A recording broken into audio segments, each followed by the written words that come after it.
کہ جو ہمارے ہاں فی زمانہ یا اس وقت جو ہے ہم نے جب سے آنکھ کھولی ہے تو ہمیں فیل یہی ہوتا ہے کہ شاید 9 اور 10 محرم یا محرم کا مہینہ واقعہ ہے کربلا کا، اس کی وجہ سے اس کو اتنا ایمفیسائز کر کے پیش کیا جاتا ہے ہمارے معاشرے میں، اتنی ایکٹیویٹیز ہو رہی ہوتی ہیں کہ یہ جتنی ساری اہمیت ہے نا یہ کہیں محو ہو جاتی ہے، کہیں پیچھے چلی جاتی ہے، یا اس کے نتیجے میں لوگ اس سے کارنر ہو جاتے ہیں، نہیں یار یہ تو ان کا ہے ہمارا نہیں ہے، ایسا کچھ ایک تفریق سی آ جاتی ہے۔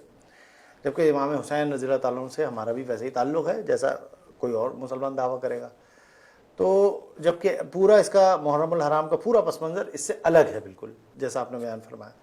تو یہ جو تقسیم ہے اس میں کیا کرنا چاہیے؟ جیسے کہ میں نے تفصیل سے آپ کو بتا دیا کہ عاشورہ اور محرم کی اہمیت شروع سے چلی آ رہی ہے، اور نبی اکرم صلی اللہ علیہ وسلم نے بھی اسی کے مطابق جو ہے عمل کیا اور عمل کروایا ہے۔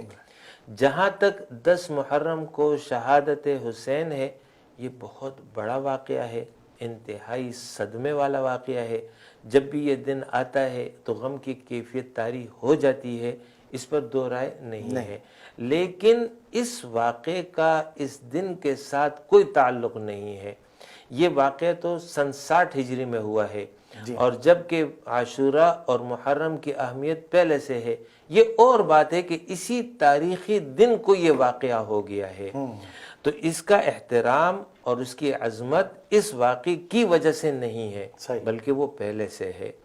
جہاں تک شہادت حسین کا وقوع پذیر ہونا ہے، تو اس تاریخ کو ٹھیک ہے ایک مومن اس کو یاد کر لیتا ہے، اس کے دل میں امام حسین رضی اللہ عنہ سے عقیدت محبت بڑھ جاتی ہے، اور بڑھنی بھی چاہیے بلا شبہ۔ اور اصل مقصد یہ ہے کہ وہ کیا مقصد تھا کہ جس کے لیے امام حسین نے یہ عظیم قربانی پیش کی، اگر وہ جذبہ تازہ ہو جائے اور اس کے لیے عمل کے لیے بندہ مومن تیار ہو جائے، پھر تو ٹھیک ہے، اس تاریخ کو اس کا ذکر ہو گیا اور اس حوالے سے جو ہے کوئی تذکیری بیان ہو گیا تو اچھی بات ہے، لیکن اگر ذکر برائے ذکر ہو اور اس سے کوئی مقصد حاصل کرنا نہ ہو تو پھر جو ہے یہ وقت یعنی روزے کا اس سے کوئی، اس دن کے روزے کا اس سے کوئی تعلق نہیں ہے کہ امام حسین اس دن وہاں پیاسے تھے، بھوک میں تھے، نہیں، ایسا کچھ نہیں ہے۔ روزہ ایک بالکل الگ روزے کی اپنی اہمیت رسول اللہ صلی اللہ علیہ وسلم نے پہلے بتا دی تھی، اور اس سے قبل بھی اس کا اہتمام جیسے میں نے آپ کو بتایا کہ ہوتا رہا ہے۔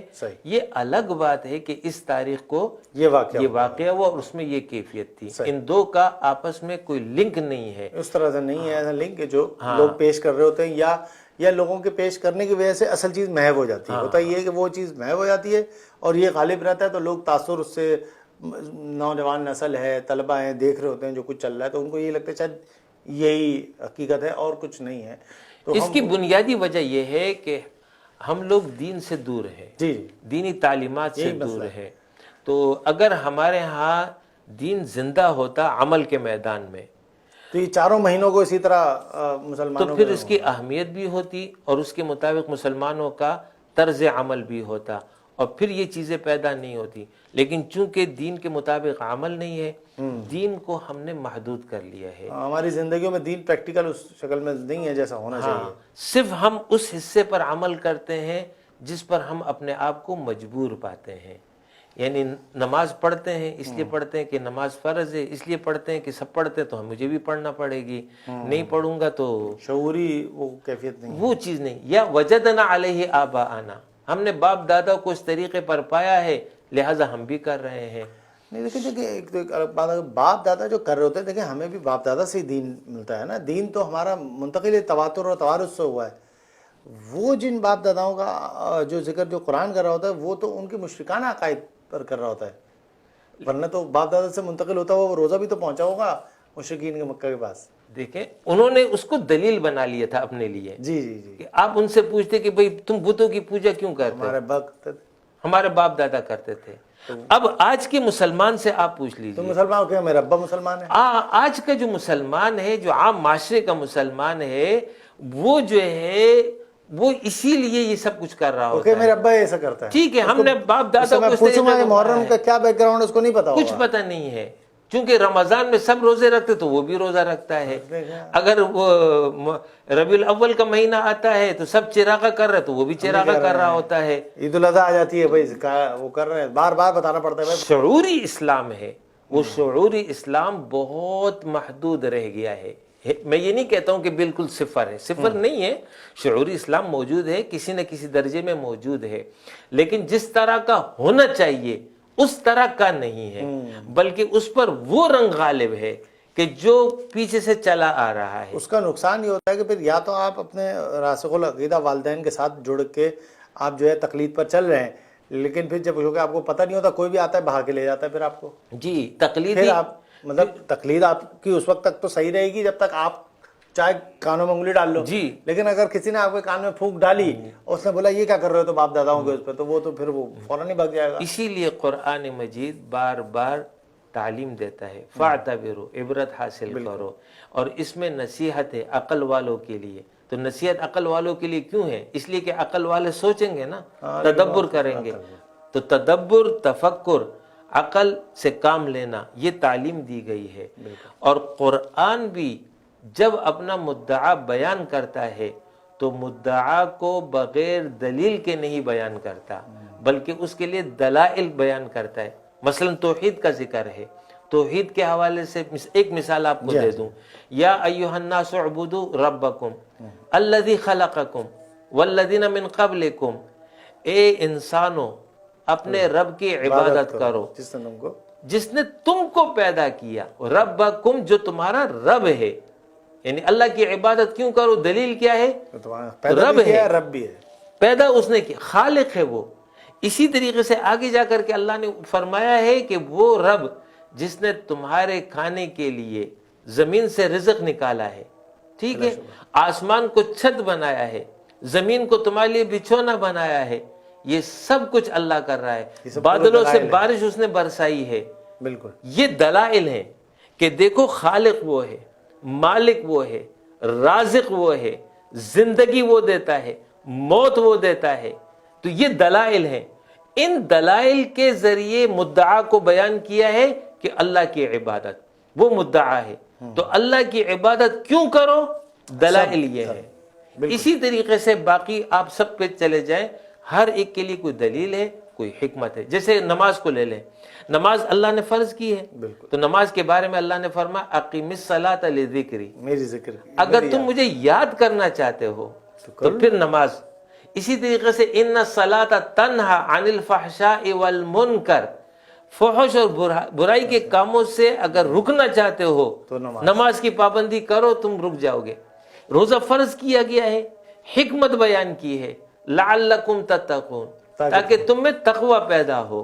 زکوٰۃ کے حوالے سے رسول اللہ صلی اللہ علیہ وسلم نے فرمایا کہ یہ میل ہے جو تم زکوٰۃ میں دو گے, یہ میل ہے, جب یہ نکال لو گے تو باقی مال پاک ہو جائے گا. تو یہ حکمت بیان کی جاتی ہے, دلیل بیان کی جاتی ہے. اسی طریقے سے حج کے حوالے سے اللہ نے فرمایا کہ حج کے لیے آؤ گے, تعلیم دی ہے, وَلِلَّهِ عَلَى النَّاسِ حِجُّ الْبَيْتِ مَنِ اسْتَطَاعَ إِلَيْهِ سَبِيلًا, جو استطاعت رکھتا ہے وہ اس پر حج فرض ہے. پھر اس کے حوالے سے فرمایا کہ یہ حج کیوں کرو گے, وہاں کیوں آؤ گے, وہاں کیوں بلایا جا رہا ہے؟ لِيَشْهَدُوا مَنَافِعَ لَهُمْ, تاکہ یہ دیکھ لیں ان منافع کو جو اللہ نے ان کے لیے وہاں رکھے ہیں. اور پھر منافع ذکر کیا ہے, متعین فائدہ ذکر نہیں کیا ہے. منافع دیکھیں, نماز کا متعین فائدہ ذکر ہوا ہے, روزے کا متعین فائدہ ذکر ہو گیا, اور زکوٰۃ کا متعین فائدہ حدیث میں ذکر ہو گیا. حج کا متعین فائدہ قرآن نے ذکر نہیں کیا, بلکہ منافع, بہت سارے فائدے. نمبر 1. نمبر 2, ہر انسان کے اپنی قلبی کیفیت اور تعلق باللہ پر منحصر ہے یہ کہ وہ کتنا منافع لیتا ہے. تیسرا یہ کہ وہاں جتنا وہ کوشش کرے گا اس کوشش کے حساب سے اس منافع میں اضافہ ہوگا. تو یہاں پر میرا بیان کرنے کا مقصد یہ تھا کہ قرآن جب کوئی بات کہتا ہے تو اس کے لیے دلیل بیان کرتا ہے, دلیل کے بغیر بات نہیں کرتا, اور عقل کی اور فہم کی بات کرتا ہے, اور حکم دیتا ہے کہ تم نصیحت حاصل کرو, عبرت حاصل کرو, تدبر کرو, تفکر کرو.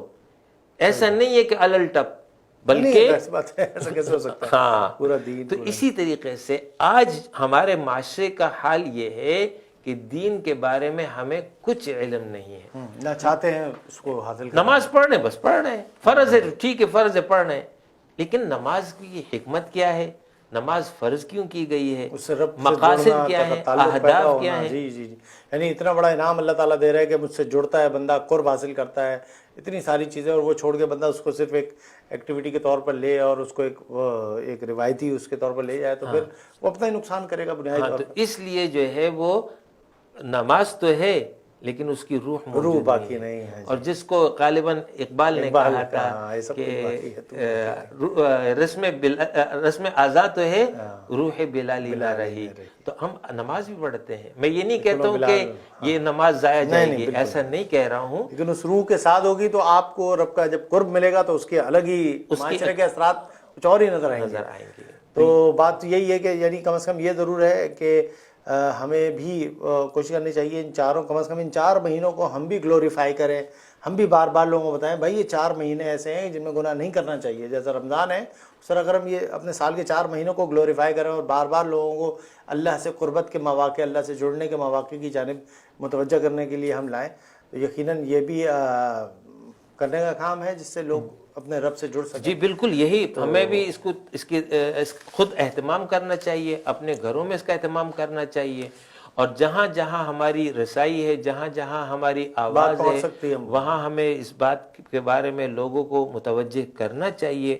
اور میں آپ کو ایک اور بات بتا دوں کہ جو ان 4 مہینوں میں توجہ کے ساتھ اہتمام کرے گا وہ باقی 8 مہینوں میں بھی اس کے اثرات پائے گا. کیسے نہیں، مطلب یہی تو سب سے بڑی پاورفل بات ہے کہ پھر قریب ہوگا تو پھر کیوں نہیں اثرات. تو اس کے اثرات پھر باقی دنوں میں بھی اس پر نظر آئیں گے، وہ پھر دور رہے گا گناہ سے دور رہے گا. اس میں اذکار کیے جا سکتے ہیں، اس میں نمازیں ہیں، قرآن ہیں، جو مستحب اعمال ہیں جو زیادہ کیے جاتے ہیں، روزے ہیں. جی، فرض نماز کی پابندی کرے، سنت کی پابندی کرے گا، اس کے ساتھ ساتھ تہجد کی نماز. فرض نماز کے بعد سب سے افضل نماز تہجد ہے.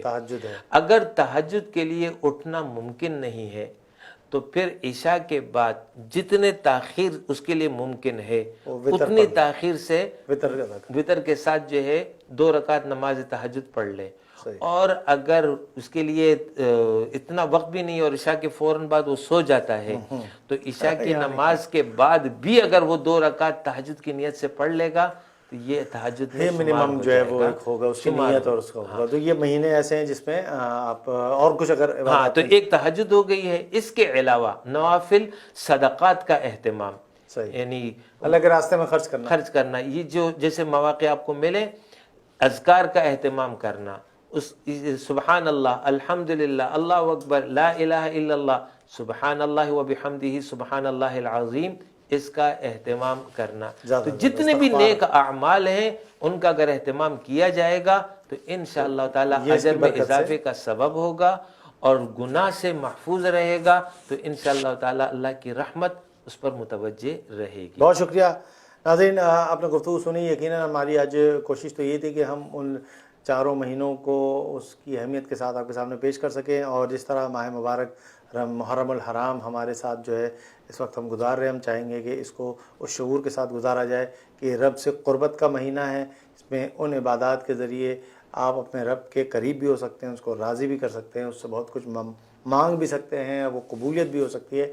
بہت ساری چیزیں ہیں، بہت سارے مواقع ہیں جو اللہ تعالیٰ نے آپ کے لیے رکھے. تو ہم سب عزم کرتے ہیں کہ اللہ تعالیٰ سے اس بابرکت مہینے میں بھی اور آئندہ آنے والے جو دوبارہ سے اب اس نئے اسلامی سال میں باقی 3 مہینے اور آئیں گے رمضان المبارک کے ساتھ، ہم بھی اس سے مستفید ہو سکیں. اجازت دیجیے، اللہ حافظ.